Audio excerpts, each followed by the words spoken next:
Akkam jirtan baga nagayaa walitti deebine an Abdallaa Siraaji.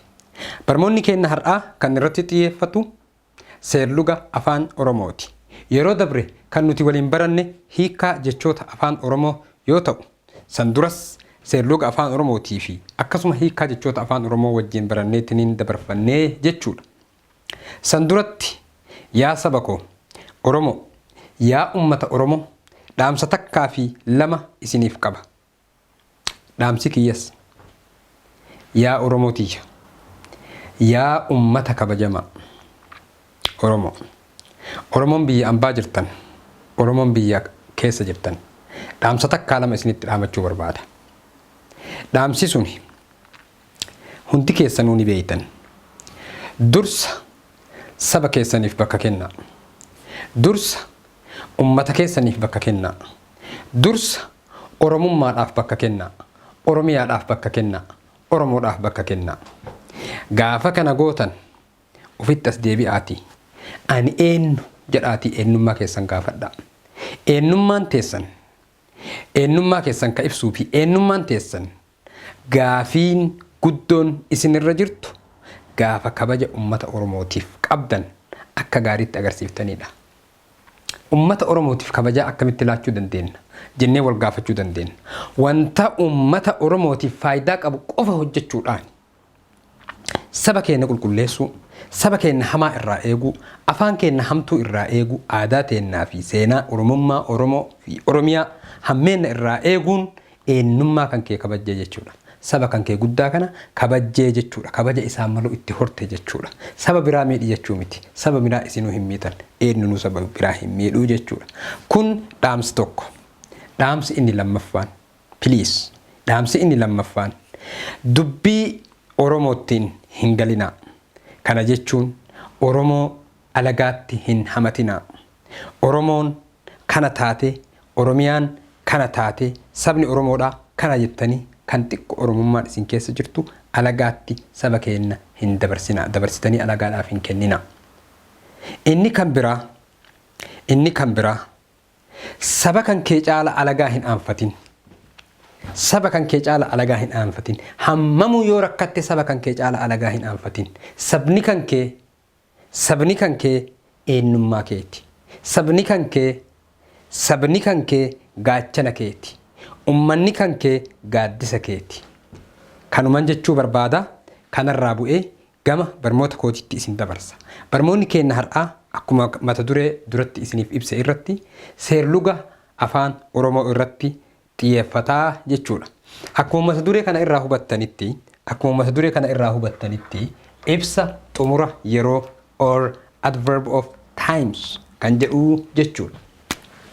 Ibsa xumura yeroo adverb of time. Kana jechuun maal jechuudha?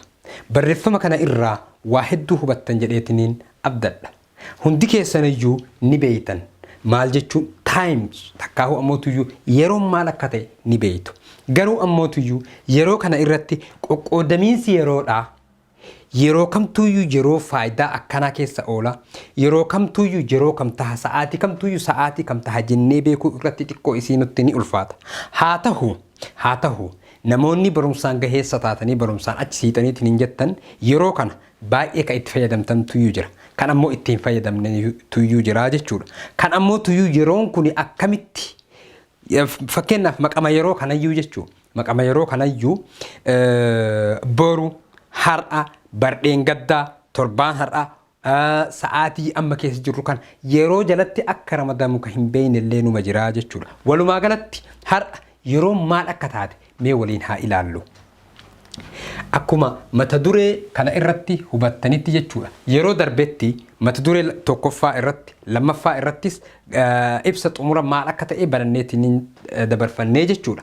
Kan har'aa kun ibsa xumura yeroo yookaan ammootiyyuu adverb of time kan jennu ilaallaa jechuudha. Well, xumura ibsi yookaan ammootiyyuu ibsi xumura yeroo. Okay?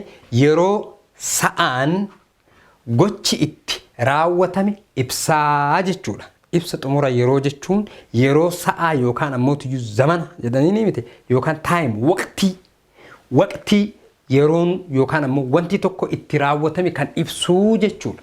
Well, kana jechuun yookaan ammoo tiyyuu kana malees gaafii yoom jedhuuf deebii kennaa jechuu. Gaafii yoom jedhuuf deebii kennaa jechuu. Gaafii yoom jedhuuf kana malees gaafii yoom jedhuuf deebii kennaa jechuu. Akkamitti? Fakkeenya isaa bal'isee lafa isinii kaahee jira. Mee wajjin haa ilaallu. Fakkeenya. Kuni fakkeenya jechuu. Okay? Har'a. Waqtiin har'aa kunis yeroo jalatti ramadama. Ibsa xumura yeroo jalatti ramadama jechuudha. Adverb of time jalatti ramadama. Waggaa dabre. Waggaan dabres ibsa xumura yeroo jalatti ramadama jechuudha. Waggaan dabre waqtiidha takkaahu ammootiyyuu yeroodha. Taayimii wanti tokko itti raawwatee jechuudha. Torban borii. Torbaan boruu. Okay, next week akka jedhan san jechuudha. Inni kunis ganamaan. Inni kan biraa ganamaan barraaqaan. Okay? Ganamaan. Inni kunis ibsa xumura yerootii jechuudha. Okay?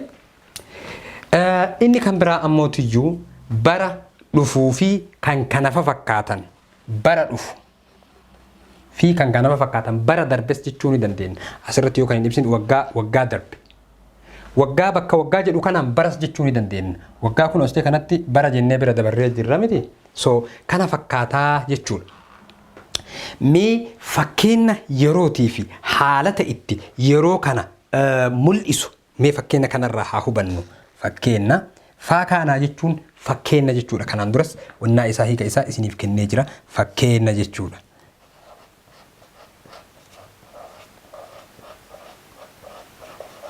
Fakkeenya jechuudha. Faakaanaa jechuun fakkeenya jechuudha. Okay? Gadaan bara dhufu yuunivarsiitii deema. Gadaan bara dhufu yuunivarsiitii deema. Gadaan yoom yuunivarsiitii deema. Gadaan gaafii luukastee kanatti kana malees jedha. Asirratti argaa jirtamiiti. Kana malees gaafii yoom jedhuuf deebii kennaa jedha. So gadaan yoom yuunivarsiitii deema. Bara dhufu yuunivarsiitii deemaa jechuudha. Gadaan bara dhufu luuk astee kanarra jiraa jechuudha.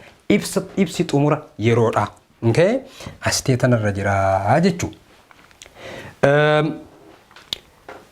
OMN torban borii dhageeffadhaa.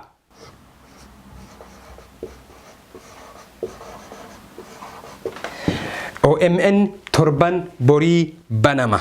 So astee kana irratti OMN torban borii ka jedhu kun ibsa xumura yerooti. Okay? Torban borii. Okay? Kan biraa asitti irra tarkaanfadhinatti fakkaattee boontuun boru ganamaan dhufti. Boontuu baqqalaa. Boontuun baqqalaa. Boontuun baqqalaa boru ganamaan dhufti.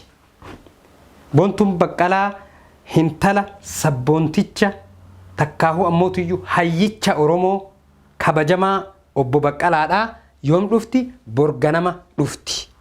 Boontuun baqqalaa boru ganamaan dhufti. So ibsi xumura yeroodhaa astee kana irratti boru ganamaan ka jedhu kanaa jechuudha. Okay?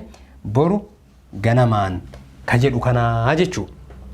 So inni kan xumuraa roobni har'a cimaa ture. Roobni har'aa cimaa ture. Har'as jechuu dandeenya, har'aas jechuu dandeenya. Yoo roobni har'aa yoo jenne roobee bira dabre. Har'a yoo jenne stiil ammallee itti jira jechuu agarsiisaa jechuudha. So roobni har'aa cimaa turee jedha. Roobni kan yoomii, kan kaleessaa osoo hin ta'in, kan dheengaddaa, kan waggaa dabree osoo hin ta'in, kan har'aa cimaa turee jedha. So eessatti maal eessirra jira jechuudha. Amma ibsi xumura yeroodhaa bakka kana jira jechuudha. Ibsi xumura yeroodhaa bakka kana jira jechuudha. Okay? Har'a barmoonni keenya kan irratti xiyyeeffate ibsa xumura yerooti yookaan ammootiyyuu adverb of time kan jedhu irratti xiyyeeffannee barumsa kana wal agarsiifnee jirra jechuudha. So Oromo language jedha afaan Oromooti. This Oromo language. So barmoonni keenya har'aa kanarratti xiyyeeffata. Takkaahu ammootiyyuu kanaan goolabnaa jechuudha. Hanga barmoota biraatiin walitti deebinutti nagayaan jiraadha. Chaayinaaliin kun chaayinaalii afaan Oromooti. Subscribe, like, share fi comment nuu kennuu hin irraanfatina. Barmoota kana yeroo walii kenninutti ibsa gahaadhaan waliif kennina. Kompiyuutera irratti isiniif ibsuullee numan danda'a. Garuu kanan isinii filadhe. Maaliifi anas na argaa akkaataa ani itti qubee kana barreessus kan hubattan tahaa jechuudha. Hanga barmoota biraatiin walitti deebinutti nagayaan jiraadha.